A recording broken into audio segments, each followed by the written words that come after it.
अस्सलाम वालेकुम, I am your host Faiza and welcome to my channel Techopedia. मैंने MS Office की सीरीज़ स्टार्ट की थी। लास्ट वीडियो में मैंने आप लोगों को एक्टिवेशन और इंस्टॉलेशन के बारे में बताया था। जिन लोगों ने वो वीडियो नहीं देखी वो काइंडली पहले वो वीडियो देख लें। मैं उसका लिंक डिस्क्रिप्शन में दे दूँगी ताकि आप लोग ईजीली एमएस ऑफिस इंस्टॉल कर सकें और उसको एक्टिवेट कर सकें। मैं सीरीज़ को एक सीक्वेंस में लेके चलूँगी। मैं किसी भी ना वर्ड, ना पावर पॉइंट, ना एक्सेल किसी की भी एक टैब एक वक्त में कंप्लीट नहीं करूँगी। मैं पहले आप लोगों को बेसिक्स के बारे में बताऊँगी, उसके बाद एडवांस पे जाऊँगी। सो कनेक्टेड रहिएगा। वीडियो को स्टार्ट करते हैं। आपने जब इंस्टॉल कर लेना है तो आपने यहाँ पर सर्च करना है। सबसे पहले आज हम वर्ड पे काम करेंगे। आपने वर्ड ओपन करना है। जैसे ही आप ओपन करेंगे आपको एक ब्लैंक डॉक्यूमेंट का ऑप्शन शो हो जाएगा। आपने यहाँ से ब्लैंक डॉक्यूमेंट सेलेक्ट करना है। अब ये एक डॉक्यूमेंट आपके पास आ गया। अब आप इस पर जो मर्जी राइट कर सकते हैं। उसके बाद मेन पॉइंट आता है कि आपने फाइल को सेव कैसे करना है। आपने यहाँ पर फाइल के ऑप्शन पे जाना है और यहाँ से सेव करना है। आप सेव पे जाएं या सेव एज पे जाएं। सेव और सेव एज में डिफरेंस ये होता है, सेव बाय डिफ़ॉल्ट लोकेशन पे सेव करता है।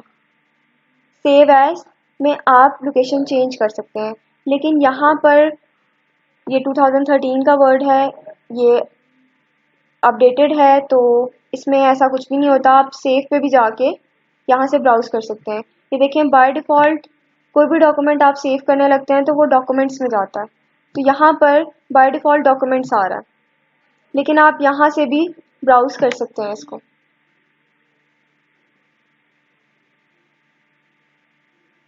जैसे आप ब्राउज पे करेंगे आपका फाइल एक्सप्लोरर ओपन हो जाएगा। यहाँ से आप कोई भी लोकेशन सेलेक्ट कर सकते हैं। आप डी में सेव करना चाहते हैं, ई में करना चाहते हैं, डेस्कटॉप पे करना चाहते हैं, कहीं पे भी आप सेव करना चाहते हैं, आपने उस लोकेशन को सेलेक्ट कर लेना और यहाँ पर आपने अपने डॉक्यूमेंट का नेम रखना। जब आपने नेम रख लिया उसके बाद आपने सेव के बटन पे क्लिक करना है। सेव के बटन पे आपने क्लिक तो करना है, लेकिन मैं आप लोगों को एक और इम्पॉर्टेंट चीज़ बता दूं। यहाँ पर आपको शो हो रहा होता है सेव एज टाइप। यहाँ पर आपका लिखा आ रहा होगा वर्ड डॉक्यूमेंट। आपको उसको छेड़ने की ज़रूरत नहीं है, लेकिन आपको उसको समझने की ज़रूर ज़रूरत है। वर्ड का जो डॉक्यूमेंट होता है उसकी एक्सटेंशन होती है .doc या .dox। डॉक्यूमेंट्स की एक्सटेंशन यही होती है। तो आपने यहाँ से इसको चेंज नहीं करना, आपने वर्ड पे ही इसको रहने देना, लेकिन आपको डॉक्यूमेंट्स की एक्सटेंशंस पता होनी चाहिए। पावर पॉइंट की आपकी होती है .ppt और एक्सेल की आपकी होती है .exl। तो डिफरेंट फाइल्स की डिफरेंट जो है वो फाइल टाइप्स होती हैं। अगर आप एक्सेल की फ़ाइल को वर्ड में ओपन करने की कोशिश करेंगे तो वो नहीं ओपन होगी, क्योंकि उसकी एक्सटेंशन चेंज होती है। तो ये मेन पॉइंट था। आप यहाँ से इसको चेंज नहीं करना, लेकिन आपको एक्सटेंशन पता होनी चाहिए। आप इसको सेव करेंगे, आपकी फ़ाइल सेव हो गई। अब आप इसमें कुछ भी टाइप कर सकते हैं। मैं इतना लंबा डॉक्यूमेंट टाइप नहीं करूँगी, मैंने कॉपी किया हुआ है, मैं यहाँ पर पेस्ट कर देती हूँ। अब आता है कि आपने कुछ भी लिखा है, ये तो इसकी ऑलरेडी फॉर्मेटिंग हुई हुई है, लेकिन एक सेकंड मैं इसको ना वापस कर देती हूँ। अब आपने इसकी फॉर्मेटिंग करनी है। आपने कुछ भी लिखा है, अब उस पर आपने फॉर्मेटिंग करनी है। फॉर एग्जांपल कि आपने हेडिंग को करना है बोल्ड। आपने जो भी फॉर्मेटिंग अप्लाई करनी है उसके लिए आपको सबसे पहले टेक्स्ट को सेलेक्ट करना है। उतना ही टेक्स्ट सेलेक्ट करना है जितने पे आपने वो फॉर्मेट अप्लाई करना है। अब यहाँ पर आपको बोल्ड का ऑप्शन शो हो जाएगा। आप चाहें तो यहाँ से बोल्ड कर लें, आप चाहें तो शॉर्ट कीज़ भी यूज़ कर सकते हैं। बोल्ड की शॉर्ट की होती है कंट्रोल बी। जैसे ही आप कीबोर्ड से कंट्रोल बी प्रेस करेंगे बोल्ड हो जाएगा और यहाँ से ये हाईलाइट भी हो जाएगा। अगर आपको शॉर्ट कीज़ नहीं याद रहती तो कोई मसला नहीं है।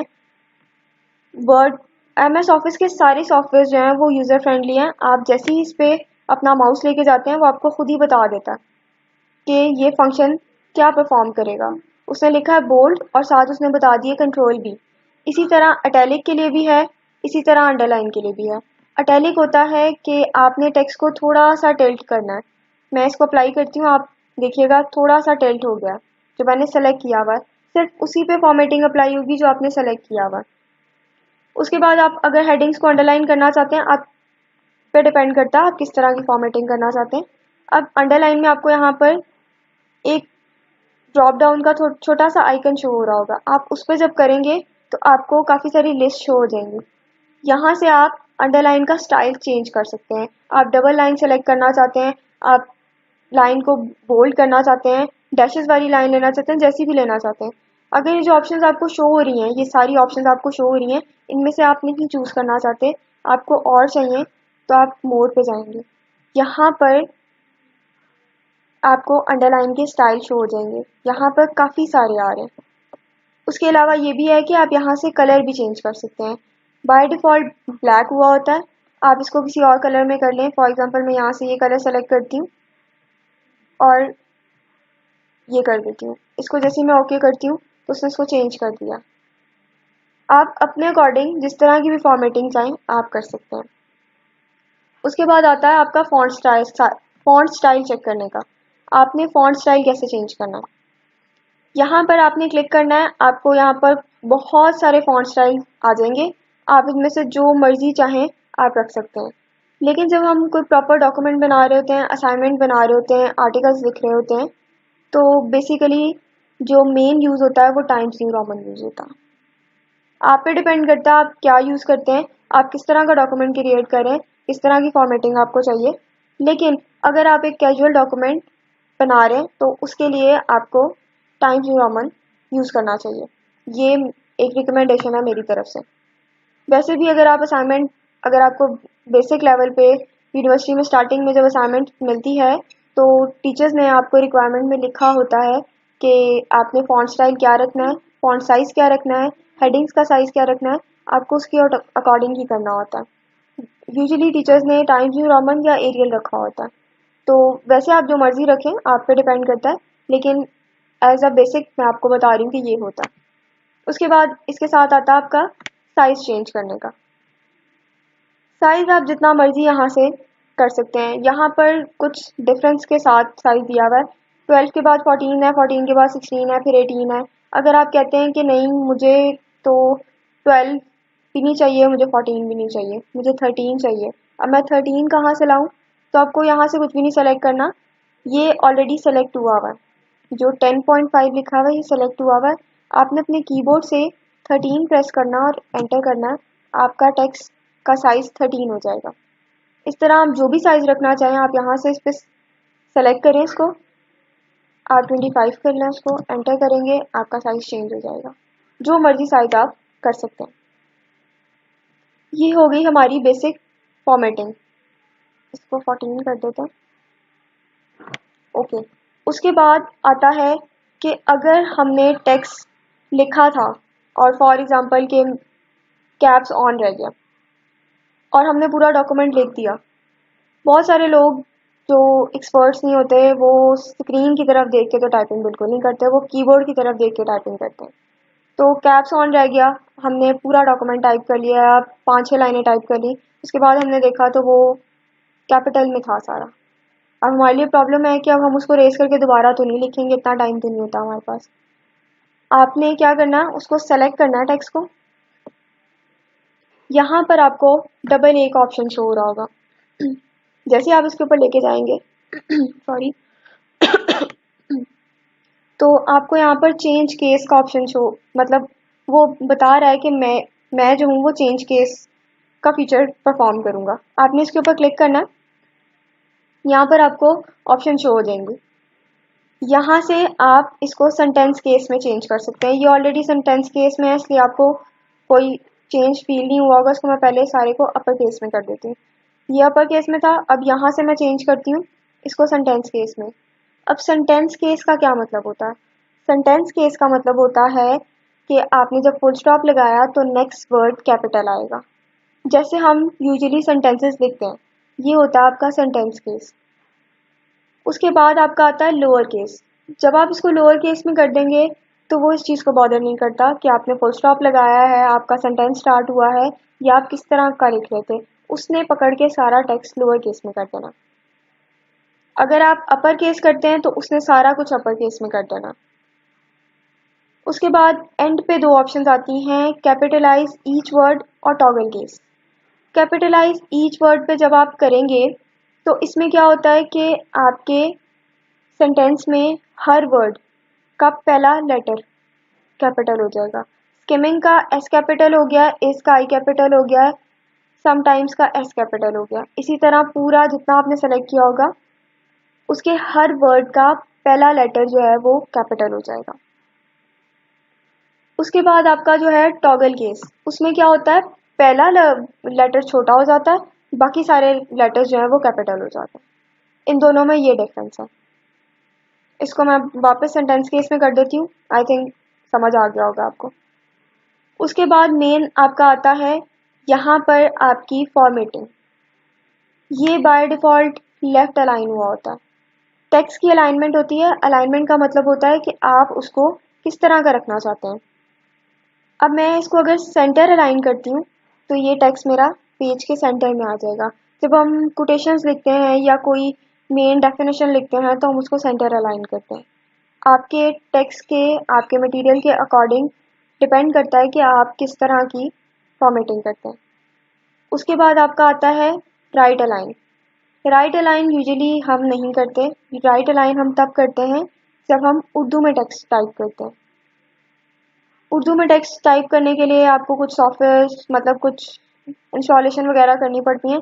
मैं एक वीडियो सेपरेटली उसके लिए बना दूंगी, लेकिन एट दी एंड जिनको उर्दू में टाइप करने पे प्रॉब्लम आती है वो लोग भी कर सकते हैं। मैं आपको बता दूंगी कि क्या क्या चीज़ आपको ऐड करनी पड़ती है, वर्ड के साथ अटैच करनी पड़ती है, तो वो भी आप कर सकते हैं। उसके बाद आता है आपका जस्टिफाई। जस्टिफाई वो क्या करता है कि आप यहाँ पर नीचे टेक्स्ट में देख सकते हैं, जो मैंने सेलेक्ट नहीं किया हुआ, इसमें ये लाइन यहाँ पे ख़त्म हो रही है, ये यहाँ पे ख़त्म हो रही है, यहाँ पे ख़त्म हो रही है। लेकिन जस्टिफाई में ये होता है कि सारी लाइंस आपकी इक्वली ख़त्म होती हैं। जस्टिफाई यूजुअली हम टेक्स्ट को करते हैं क्योंकि टेक्स्ट की लुक बहुत अच्छी आती है। बुक्स में भी आप देखते हैं कि आपका टेक्स्ट जस्टिफाई ही होता है। कभी भी ऐसे नहीं होता कि एक सेंटेंस कहीं ख़त्म हो रहा है, एक सेंटेंस कहीं ख़त्म हो रहा है, तो वो जस्टिफाइड में होता है। ओके, नेक्स्ट आपके पास आता है कि जब आप कोई पॉइंट्स लिखते हैं तो ज़ाहिर है या तो आप उनको बुलेट पॉइंट्स देते हैं या फिर आप उनके लिए नंबरिंग यूज़ करते हैं। अब फॉर एग्जांपल मैंने यहाँ पर ये काफ़ी सारे पॉइंट्स लिखे हुए हैं, इनको अब मैं बुलेट्स में दे देती हूँ। अब मैंने बुलेट सेलेक्ट किया, मैं कोई भी सेलेक्ट करूँगी वो ऑटोमेटिकली चेंज कर देगा। अब जैसे ही आप एक पॉइंट ख़त्म करते हैं और एंटर करते हैं, नेक्स्ट पे वो खुद बुलेट अप्लाई कर देगा, वही बुलेट अप्लाई करेगा।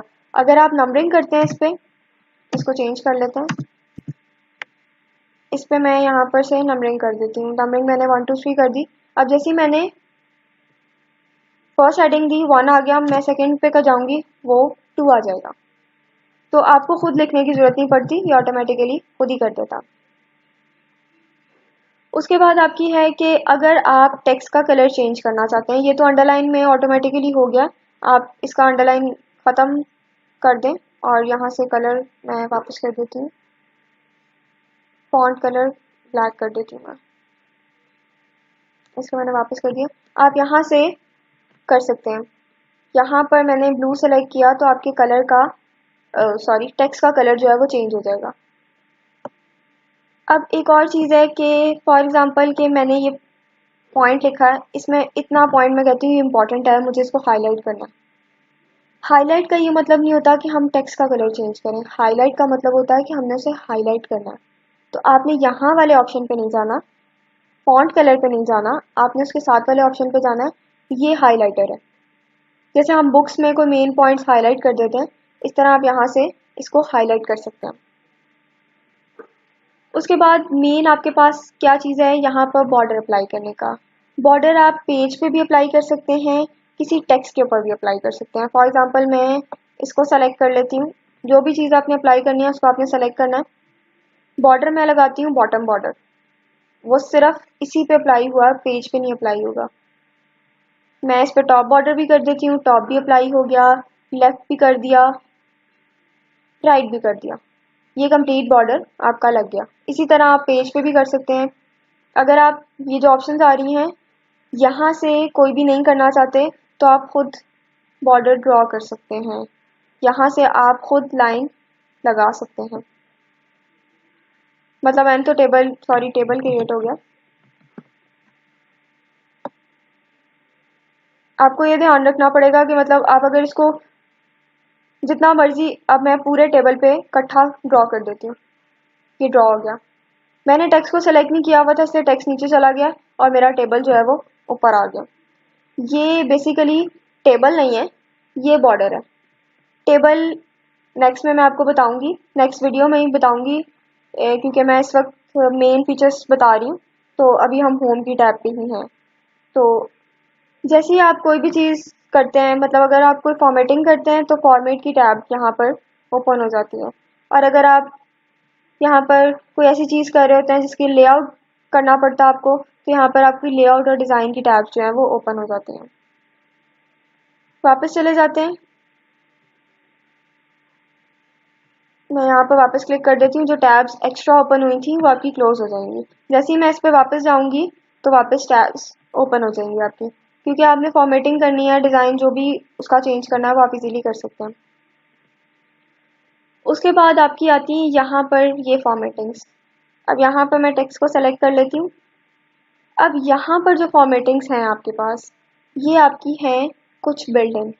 अब जैसे मैंने आपको बताया कि आप जाके अपना फॉन्ट साइज चेंज कर सकते हैं, फॉन्ट स्टाइल चेंज कर सकते हैं, बोल्ड इटैलिक कर सकते हैं, कुछ भी कर सकते हैं, लेकिन वो आपको मैन्युअली खुद करना पड़ता है। लेकिन जब आप इसमें से कोई सेलेक्ट करते हैं तो वो ऑटोमेटिकली आपका सेट कर देता है, फॉन्ट स्टाइल भी और सारा कुछ सेट कर देता है। इसमें एक मैं डिसएडवांटेज ही कहूँगी कि सारा कुछ मतलब खुद ही हो जाता है। अगर आप मैं यहाँ से ये सेलेक्ट करती हूँ और उसके बाद अगर मैं यहाँ से फॉन्ट स्टाइल चेंज करती हूँ, मतलब मुझे मैन्युअली खुद करना पड़ता है बाद में। तो बेहतर होता है कि आप खुद से जो है ना वो अपनी फॉर्मेटिंग खुद से करें। लेकिन अगर आपको पसंद है, यहाँ से कोई पसंद आ गई है, तो आप वो भी चूज़ कर सकते हैं और आप अपना कोई खुद से स्टाइल क्रिएट करके उसको सेव कर सकते हैं। फॉर एग्ज़ाम्पल मैंने इस पर अप्लाई किया हुआ है टाइम्स न्यू रोमन और मैंने हेडिंग पे अप्लाई किया हुआ है 14 साइज़। इसको मैंने सेलेक्ट किया है और मैं इसको क्रिएट स्टाइल में ऐड कर देती हूँ। मॉडिफाई भी कर सकते हैं आप, मतलब चेंज कर लें। यहाँ से अगर आपने सेलेक्ट किया हुआ ऑलरेडी, आपको लगता है कि नहीं मैंने नहीं सही किया हुआ, मैं यहाँ से चेंज करना है, तो आप यहाँ से चेंज भी कर सकते हैं। यहाँ टाइम्स न्यू रोमन की बजाय आप यहाँ से कैलिबरी कर लें, कुछ भी कर लें, मतलब आप पे डिपेंड करता है। उसके बाद आप इसको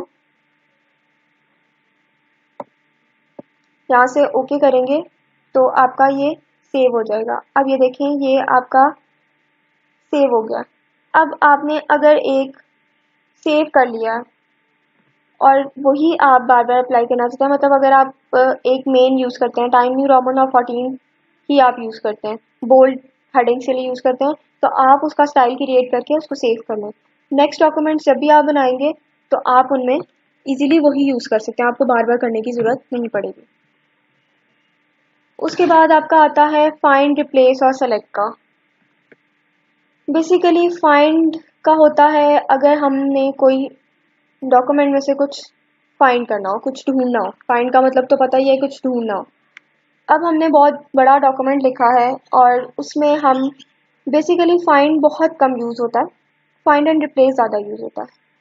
इसलिए क्योंकि हम फाइंड वर्ड के डॉक्यूमेंट्स में से कभी कभी करते हैं, मतलब अगर हमें असाइनमेंट मिली है, हमने बहुत लंबी असाइनमेंट लिख ली है और क्वेश्चंस उसमें काफ़ी सारे हैं, लेकिन अगर एक क्वेश्चन स्पेसिफिक हम फाइंड करना चाहते हैं तो हम फाइंड में जाके उस क्वेश्चन को टाइप करते हैं तो वो सेलेक्ट कर देता है। मैं आपको करके दिखा देती हूँ। फाइंड पे जैसे ही हम गए, यहाँ पर मैंने कोई वर्ड फाइंड करना, फॉर एग्जांपल इज़ फाइंड किया, मैं एंटर प्रेस करूँगी, जहाँ जहाँ मेरे डॉक्यूमेंट में इज़ है वो हाईलाइट कर देगा। अब बेसिकली ये फाइंड एंड रिप्लेस के लिए ज़्यादा फिजिबल रहता है। फाइंड के लिए तो आप पूरा क्वेश्चन यहाँ पर कॉपी पेस्ट करेंगे तो वो आपका सेलेक्ट कर देगा, तो आपको क्वेश्चन इजीली आपका मिल जाएगा। लेकिन फाइंड एंड रिप्लेस में आपने क्या करना होता है, यहाँ से आप जब रिप्लेस के ऑप्शन पे जाते हैं तो मैंने यहाँ पर फाइंड किया हुआ था इज़ का वर्ड। अब फॉर एग्जांपल आपने बहुत बड़ा डॉक्यूमेंट लिख लिया और उसमें आपने एक वर्ड लिखा इज़, और आपको लगता है कि नहीं मैंने इज़ लिखा है तो उसकी जगह आर आना चाहिए। अब आप मैन्युअली सारे डॉक्यूमेंट में इसकी जगह आर ढूंढ ढूंढ के नहीं कर सकते, बहुत मुश्किल है। तो हम यहाँ पर फाइंड करेंगे इस और उसको हम रिप्लेस करेंगे आर से। अब आपको यहाँ पर ऑप्शन शो हो जाएगा रिप्लेस ऑल। रिप्लेस ऑल मतलब कि आपके डॉक्यूमेंट में जितने भी इज़ हैं उनको आर से वो रिप्लेस कर देगा। लेकिन अगर आप ऐसा नहीं करना चाहते तो आप इसको फाइंड नेक्स्ट पे करेंगे तो वो अगला जो है आपको इस शो कर देगा। अगर आपने इस वाले को करना आप रिप्लेस कर दें, वो नेक्स्ट वाले पे चला गया। आपने इसको भी करना आप इसको भी कर दें। मतलब अगर आप रिप्लेस ऑल नहीं करना चाहते, कुछ करना चाहते हैं तो आप इस तरह एक एक करके भी कर सकते हैं। अगर आप रिप्लेस ऑल करेंगे तो पूरे डॉक्यूमेंट में जितने भी इज थे वो आर से रिप्लेस हो जाएंगे और वो यहाँ पर बताएगा कि मैंने कितनी रिप्लेसमेंट्स की हैं। टोटल 15 रिप्लेसमेंट्स उसने किए हैं। आपको उसको यस कर देना और आपकी रिप्लेसमेंट्स डन हो गई। इसको आपने क्लोज कर देना। ये थी आपकी वर्ड की बेसिक। अब बेसिक में एक और चीज़ आती है कि हम लोग कट कॉपी पेस्ट चीज़ें बहुत ज़्यादा करते हैं। यहाँ पर कट कॉपी पेस्ट का ऑप्शन मौजूद है, लेकिन मैं रिकमेंड करूँगी कि आप लोग शॉर्ट कीज़ यूज़ करें। शॉर्ट कीज़ से बहुत जल्दी काम हो जाता है। कट के लिए शॉर्ट की होती है Ctrl+X। मैं कोशिश करूँगी कि वर्ड की मतलब MS ऑफिस की जितनी भी शॉर्ट कीज़ हैं उनका एक डॉक्यूमेंट बना के डिस्क्रिप्शन में उसका लिंक दे दूँ ताकि आप लोग डॉक्यूमेंट डाउनलोड कर सकें, ताकि आप लोगों को कोई प्रॉब्लम ना आए। अगर आप लोग करना चाहें तो वहाँ से आप इजीली जो है वो शॉर्ट कीज़ याद कर सकते हैं। मैं लेकिन साथ साथ आपको शॉर्ट कीज़ बताती जाऊँगी जो मुझे लगेगा कि इंपॉर्टेंट है। कट कॉपी पेस्ट की शॉर्ट की इसलिए इंपॉर्टेंट है क्योंकि वर्ड में, पावर पॉइंट में या MS ऑफिस के सॉफ्टवेयर में आपको मिल जाएगी, लेकिन हर सॉफ्टवेयर में नहीं आपको मिलेगी। अब इंटरनेट पे आप कुछ सर्च करते हैं, यूजुअली लोग सेलेक्ट करते हैं, राइट क्लिक करते हैं, फिर कॉपी करते हैं, तो उसमें थोड़ा सा टाइम लग जाता है। इट इज़ फिजिबल, आप कर सकते हैं, लेकिन बेहतर है कि आप शॉर्ट कीज़ यूज़ करें। कॉपी अगर करना है तो Ctrl+C प्रेस करेंगे आप। टेक्स्ट कॉपी हो गया। अब मैं यहाँ पर आके पेस्ट करना चाहती हूँ तो मैं Ctrl+V प्रेस करूँगी, पेस्ट हो गया। अब इसको मैं कट करना चाहती हूँ, मैंने सेलेक्ट किया तो मैंने Ctrl+X प्रेस किया तो ये कट हो गया। अब कट कॉपी पेस्ट की शॉर्ट कीज़ आई थिंक आपको याद हो गई होंगी। अगर नहीं याद हुई तो कोई बात नहीं, 2-3 दफ़ा प्रैक्टिस करेंगे तो आपको याद हो जाएंगी। उसके अलावा हम टेक्स्ट को जब सेलेक्ट करते हैं, टेक्स्ट को हम यूजुअली माउस से ही सेलेक्ट करते हैं, लेकिन आप कीबोर्ड से भी सेलेक्ट कर सकते हैं। जहाँ से आपने सेलेक्ट करना है उस पर कर्सर लेके जाना है आपने और शिफ्ट प्रेस करके रखना है आपने और साथ एरो की से आपने इसको सेलेक्ट करना है। तो आप ऐसे भी सेलेक्ट कर सकते हैं। आप पे डिपेंड करता है आप माउस ज़्यादा यूज़ करते हैं या कीबोर्ड ज़्यादा यूज़ करते हैं। जो प्रोफेशनल्स होते हैं वो कीबोर्ड ज़्यादा यूज़ करते हैं, इसलिए आप पे डिपेंड करता है आप कीबोर्ड यूज़ करें, माउस यूज़ करें, आप जैसे मर्जी कर सकते हैं। आई थिंक इतना क्लियर हो गया होगा आपको। उसके बाद नेक्स्ट इसमें मैं आपको एक और चीज़ बता दूं, होम की टैब में एक और चीज़ इम्पॉर्टेंट है। यहाँ पर मैं अगर ये बेसिकली मैथ्स वालों के लिए, मैथ्स वाले इक्वेशंस लिखते हैं तो वो लिखते हैं फॉर एग्जांपल x²। अब मैंने x² लिखा लेकिन ये तो x2 हो गया। अब मुझे तो इसको पावर में लेके जाना है ना, तो अब पावर में कैसे लेके जाना है, इस 2 को मैं सेलेक्ट करूँगी। यहाँ पर आपको 2 ऑप्शन शो हो जाएंगी, सुपरस्क्रिप्ट और सबस्क्रिप्ट। सुपरस्क्रिप्ट का मतलब होता है कि वो उसको पावर में ले जाता है और सबस्क्रिप्ट का मतलब होता है कि वो उसको बेस में ले जाता है। जैसे ही मैं इसको सुपरस्क्रिप्ट पे करूँगी तो वो उसको पावर में ले गया, और अगर मैं कहती हूँ नहीं x बेस 2 में आना चाहिए तो वो बेस में आ जाएगा। ये बेसिकली मैथ्स वालों के लिए, वो अगर असाइनमेंट में अपनी इक्वेशंस लिखते हैं तो वो इस तरह इजीली लिख सकते हैं। आप इक्वेशंस इंसर्ट भी कर सकते हैं, इंसर्ट की टैब में मैं आपको वो भी बता दूंगी आप कैसे कर सकते हैं। लेकिन अगर आप बेसिक इक्वेशन लिख रहे हैं और आप प्रोफेशनल मैथ्स के नहीं हैं, मैथ्स वाले कुछ टूल्स भी यूज़ करते हैं, तो अगर आप वर्ड पे टाइप कर रहे हैं तो आप इस तरह कर सकते हैं। उसके बाद आपकी आती है इंसर्ट की टैब। इंसर्ट की टैब में आपके पास मेन चीज़ें क्या होती हैं,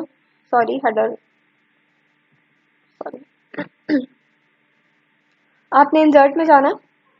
इंसर्ट में मेन जो चीज़ सबसे पहले मुझे लगता है इम्पॉर्टेंट है बतानी, वो है टेबल।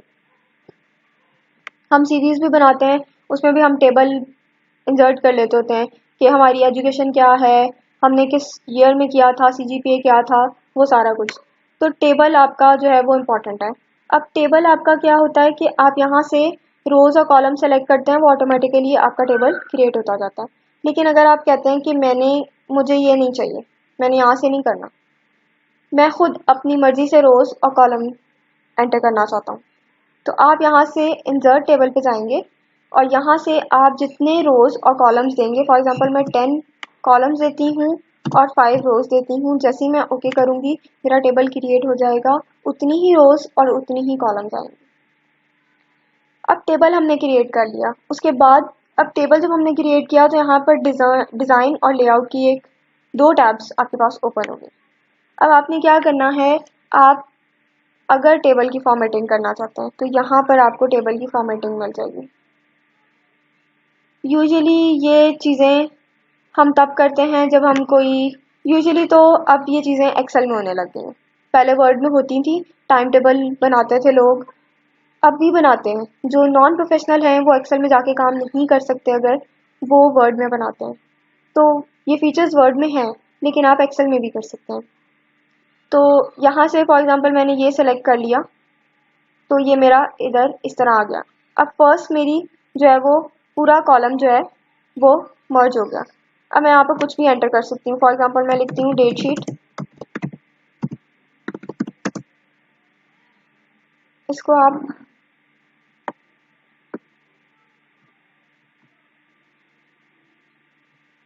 सेट कर सकते हैं अपने अकॉर्डिंग।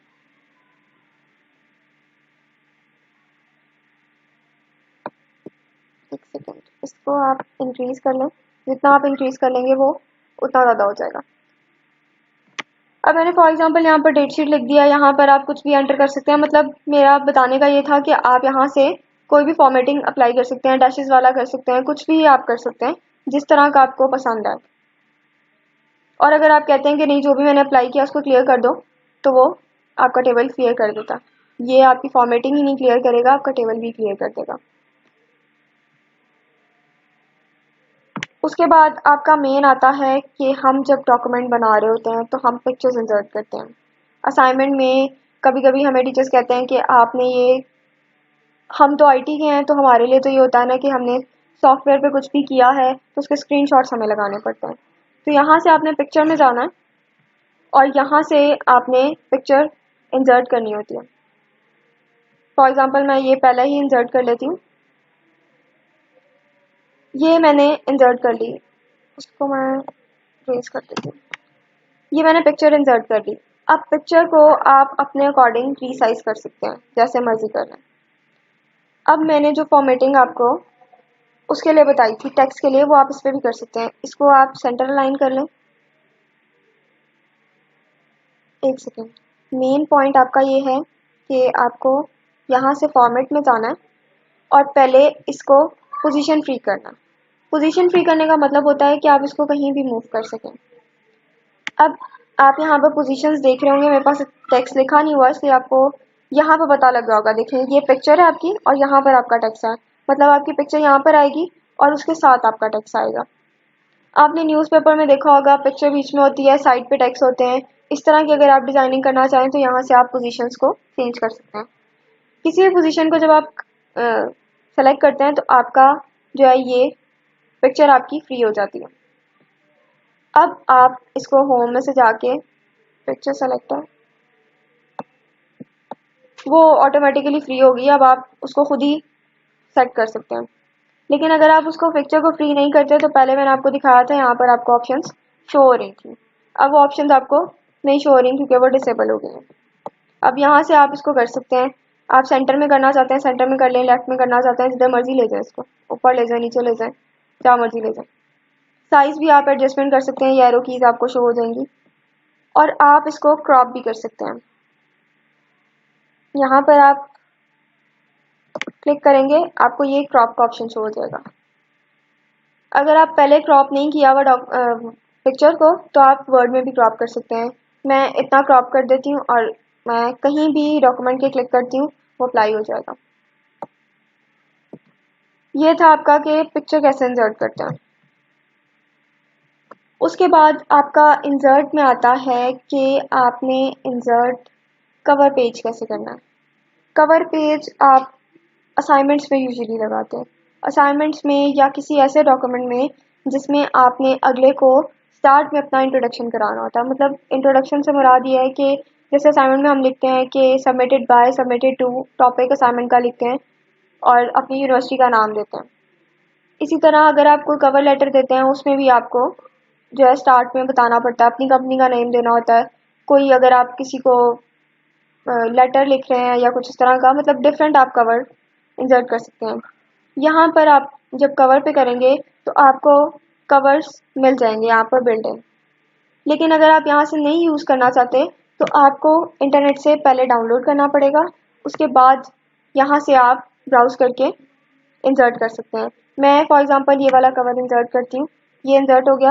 अब यहाँ पर आपको अपने अकॉर्डिंग चेंजेस करनी है। यहाँ पर मैं डॉक्यूमेंट का टाइटल दे लेती हूँ, फॉर एग्जांपल असाइनमेंट 1। आप कुछ भी दे लें।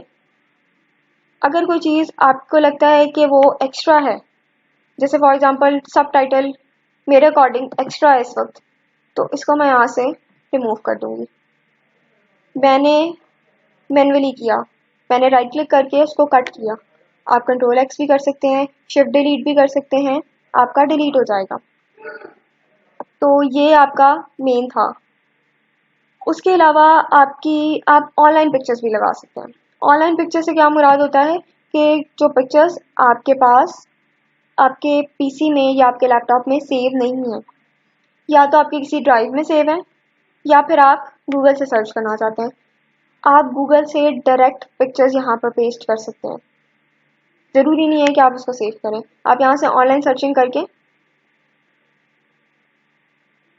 भी पेस्ट कर सकते हैं।